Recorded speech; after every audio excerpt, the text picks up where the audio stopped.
What's up, everybody? Welcome back to the Eastpoint Students Podcast. We are your hosts, Adam and Taylor. Taylor, what are you drinking on this fine afternoon? I'm having a delicious cup of small batch roasted coffee from New York City, and it sounds super fancy. Wow. And my mom got it for me as a gift. Wow. Yeah. I don't know what else It's a little to say. bougie. I know. Normally I have Folgers, so. That is the exact opposite side of the spectrum. What are you drinking, Adam? I'm drinking a nitro cold brew with sweet cream from Starbucks, but I think they put regular cream in it. Because, I mean, sweet cream has a very specific taste. Yeah. Well, it's sweet. Yeah. And regular cream also has a very specific type of taste, especially when it's the only thing in the coffee. Like just coffee with cream is like, that's very, which is what this tastes like. Did you get that order from Steve? He gets that. He does get it, but when I ordered it, I didn't think of, it was just at the top of the app. It was like featured or something, so I was like, oh, I'll try that. Because my dad and I went to, on Saturday, went to get his car inspected. He asked me to go with him. Well, no, okay, back up. I was going to get my car inspected on the same day as his so that we could go to Sullivan Tire on Route 1 in Falmouth, walk down the road while it's getting inspected, go to Starbucks, and then walk back, and hopefully it would be at least close to done. But I called and couldn't get an appointment until this coming Saturday. So I said, hey, Dad, I'll make a deal with you. I'll go with you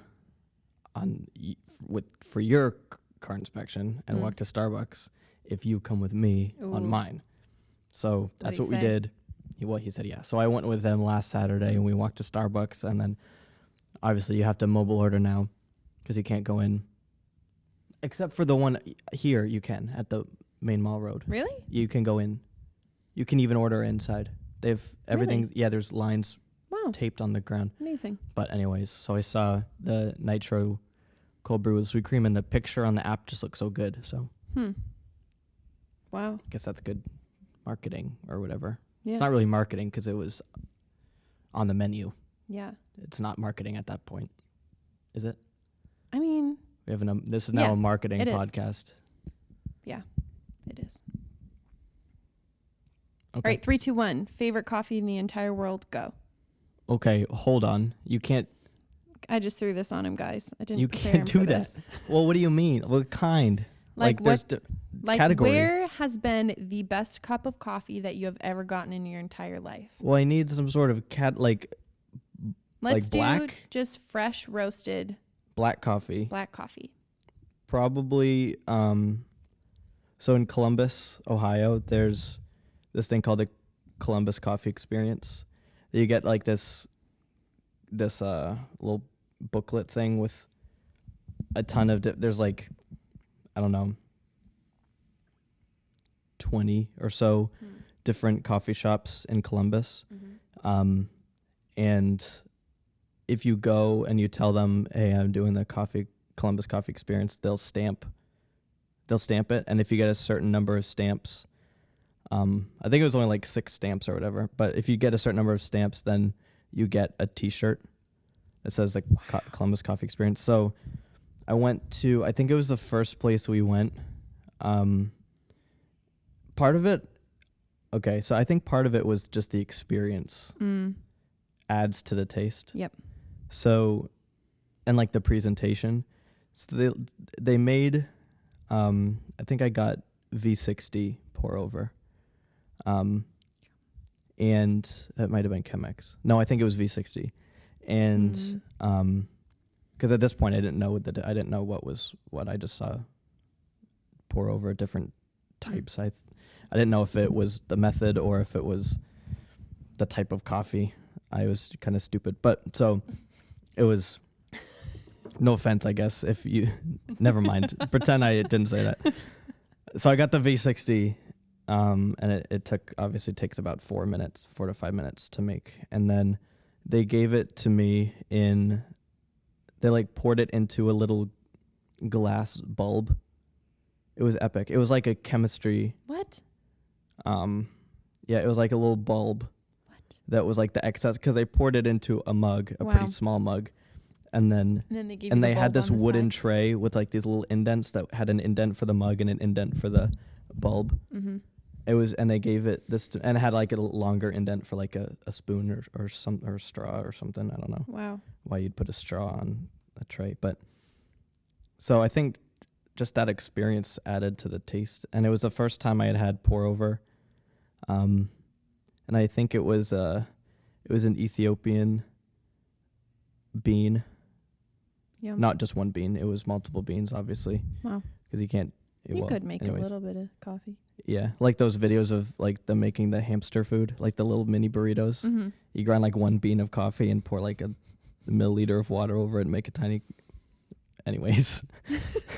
I would say that that's the best. Well, Ethiopian is usually pretty fruity, just based on the other things that are grown with near the coffee in Ethiopia. Yum. And I just tend to prefer those fruitier notes, as they say. Wow. Guys, I don't think you knew this, and I don't think I knew this, but we have a coffee expert. Well, not really. With us today. My palate's not advanced enough to know what a note is in terms of taste. I just taste it. Wow. I'm like, I'm getting notes of caramel and, people like that. They're like, I taste it. Like, I don't taste any of that. They're like, yeah, blackberry, caramel, and what's that? Dates. Brown sugar. Like, I don't taste any of that, dude. I just taste coffee. It tastes fruity, I guess. I can tell the difference between some of them.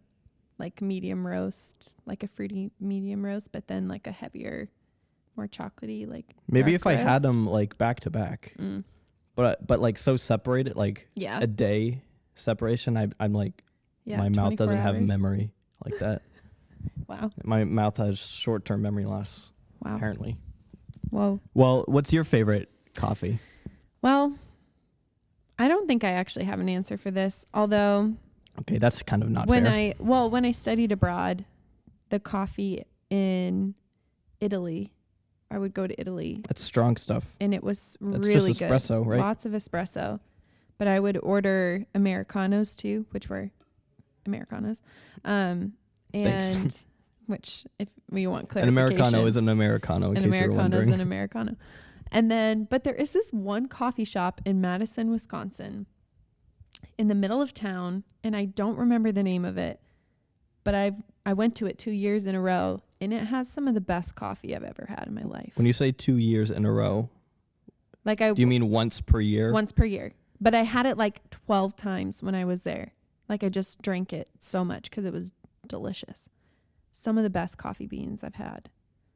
Like what was it? Was it just drip, or was it like pour over or French? So they did a lot of like espresso. They had a lot of different kinds of espresso beans, but most of it was just pour over. But it was really good for like a simple cup of coffee. For Wisconsin. Good for you. It was pretty good. Cheese curds and coffee, so can't go wrong. Anyways, nice. We've been talking about coffee for 25 That's fine. minutes. I love coffee. It's a coffee podcast. Yeah. It started out as a marketing podcast. Now it's a coffee podcast. Yeah. I will also say that if you haven't had an oat milk latte. I have. Okay. Then we're settled. Not hot, though. Oh, that makes all the difference. It does. Yeah. I've had an oat milk iced latte, and with no sweetener or anything. It wasn't my favorite. A hot one with honey. A hot one with honey? Mm-hmm. Or almond milk honey latte. Those are good. I don't know. I'm a whole milk kind of guy. Really? Yep. It's easier to steam, and it tastes good. What? Pastries with coffee. I mean, I could go on about croissant. This for days. I love a croissant. I'm just going to say that. Me too. Croissants are the best. Flaky. Buttery, flaky crust. Flaky. just like those old people. Yeah. That's why I said it. That's such a good commercial. I love that. In case you guys don't know what we're talking about, there's this adorable Maine couple. Is it for Maine? A diner? Yeah, they're from Maine. Oh, it's like for Dysarts, isn't it? I forget what it is. I think it is in Louis. Yeah, I think so. And this older couple had to say some lines for a commercial and kept messing them up, and it's just adorable. Yeah, look up on YouTube buttery flaky crust. It's old so people cute. Commercial. That should be enough so keywords. It's really funny. It's so funny because the guy keeps messing it up, and then his wife keeps getting so mad, and then she tries and she messes it up. It's so awesome. Oh man! All right, Adam, what are we talking about? It's a rainy day. Rain. It's a rainy. That's all I'm saying. It's a rainy day. Oh, okay. Yeah, it is rain. I don't know. What are we talking about? Nice. Throwing it back. Yeah. So today we are going to be talking about what to do when you disagree with people or people disagree with you, and how to love them and fight for peace and unity. Nice. Yeah. Like, we don't have the same, we can use this as an example. Wait, do we have the same conclusion about if a hot dog is a sandwich or not? Whoa, okay. That's a whole nother conversation. Well, I know. I'm using this as an example. Okay. Oh so my gosh. say I think a hot dog is a sandwich and you think it's not a sandwich. We'll use that as an example, but our example. Next podcast we'll talk about that at the beginning. Yeah, stay tuned because it's a really interesting one. Yeah. Okay, so for the sake of example, let's say we disagree about it, which this is a pretty important debate, so it's really it's a big deal. It is. That's all I'll say. So I think a hot dog's a sandwich. You don't. Correct. How can you still be my friend? Oh, we can't. Oh, all right, guys, that's it. Just kidding. Just kidding. But it'll take years of therapy. No, not really. Only a few months.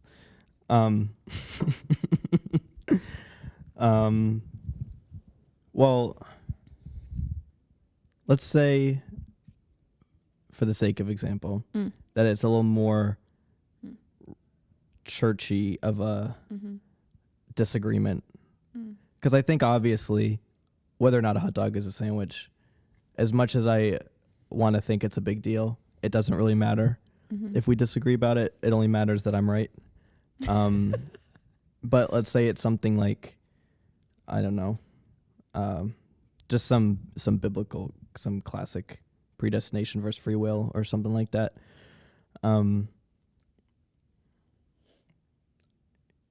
Yeah, I don't know. So do you scream at that person, tell them that they're wrong, yeah, absolutely. and then not be friends with them? No. This is hard because there's a lot of different types of arguments. I guess you have to evaluate, you have to figure out, is the argument like, and we've talked about this as an intern group before, but you have to figure out, is the argument something that is actually important, or like, is it vital to salvation, or is it not? Because in this case, I would say no, it's not. Whether or not we're predestined or we have free will, either way, we have the Great Commission as a command to do. And it's not up to us to determine if someone else is predestined. We still have to go out and tell everyone about Jesus and stuff. So I would say that that's not an argument that's vital to salvation. And so if it's not, then you kind of just got to suck it up and be like, well, we might disagree about this, but we still hold the same doctrine of Jesus dying for us. Like, that's the stuff that if you disagree on, yeah, that's different. So I guess you just have to evaluate what kind of disagreement it is. I think you make a good point, because you're talking about this is like in the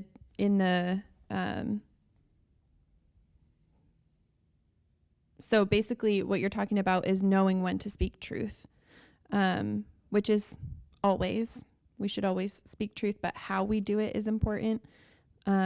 We should always do it with love and praying and asking for discernment in those situations. Like, is this the time to talk about this? Is this situation something that I should take the time to talk about? Is it something that requires me to speak truth on it right now? Because like you said, there are situations where we should take the time to talk about something, and then there's situations where we just want to be right and we want to have an argument, and that's different. That's not really speaking truth in love. That's wanting to be right, which I think we all fall into that sometimes. Oh yeah, sometimes I definitely just want to be right. Yeah. So I think you make a really valid point in figuring out the difference between the two.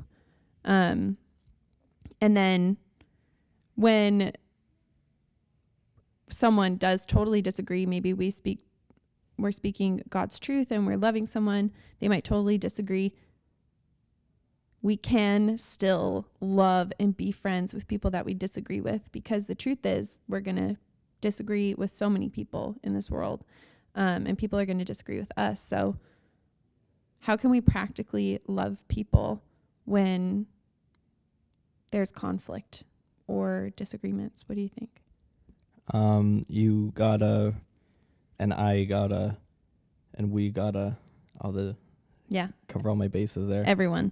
We have to just pray to have no pride, mm-hmm. or have your pride taken, because that's a big part of it.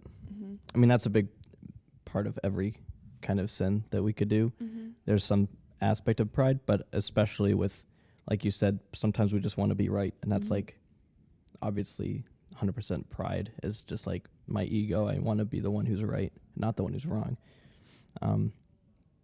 So that's what I would say would be the step one of how to do that, and to just practice it, I guess. But I mean, other than like seeking God and asking for help in that, it's kind of hard to just like do that on your own, or like get better at it or whatever. Yes. Besides just practicing it, I guess. And there'll be plenty of situations to practice it. If you're engaged in the church and in community, there's situation going to arise all the time to practice this kind of stuff. And if you pray to ask for help in a certain area, God's going to give you situations that will test that. Like if you've asked for patience, you're going to have a lot of difficult things arise. That's the way that God tends to chisel away those kind of things. Yeah. I think you hit the nail on the head. Our pride is the thing that so easily separates, like causes conflict in our relationships when we're unwilling to apologize, or when we're unwilling to listen to someone. And so the way to combat that pride is not by like fighting it ourselves and like trying to push our pride down enough that we can deal with it, but it's just offering it to Jesus, like surrendering that to Jesus. And the Holy Spirit helps us have all of those conversations. And the Holy Spirit, when we lean into the Holy Spirit, gives us the fruits of the Spirit, which are the opposite of pride, which I think is so cool. It's like brings us to a place of love and peace, and it gives us self-control, and we can listen to other people. He gives us self-control, and we can listen to other people. So how do we have the Holy Spirit in our lives, though? How does that happen? It's pretty easy. You want to tell us? Whoa. The vents just kicked on in the church, made a loud noise. Hello. But you probably couldn't hear it, so that's kind of lame. Well, you just ask Jesus to be in your heart. Not to be cliche little summer camp counselor, but Holy Spirit lives in you if you ask Jesus to be with you. Yeah. It's true.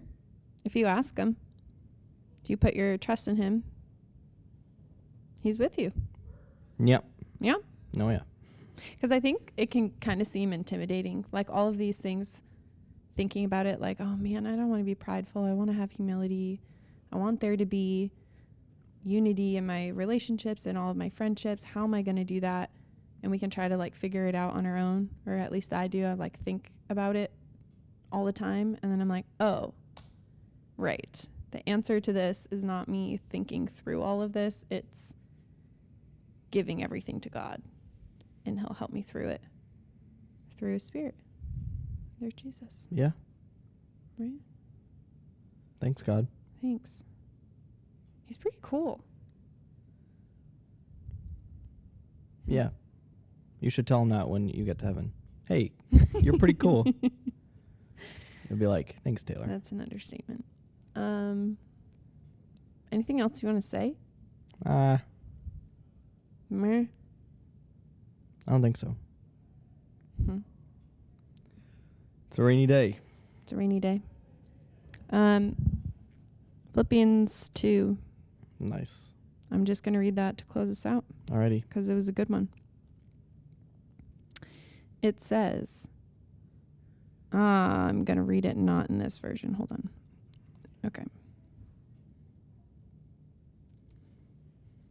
Okay, it says, do nothing out of selfish ambition or vain conceit. Rather, in humility, value others above yourselves, not looking to your own interests, but to each of you to the interests of others. Which is cool. Yeah. Neat. That's it. Cool. Well, thanks, guys, for listening. Thanks, Dad, for listening. Thanks, Bob. Thanks, all. We love you. 10 of you guys for And sticking Christy. around. Share. Wherever you share. Comment, like, and subscribe. Yeah. Yep. Turn on the notification bell. Yeah. And we will catch you in next week's episode. Bye. Peace.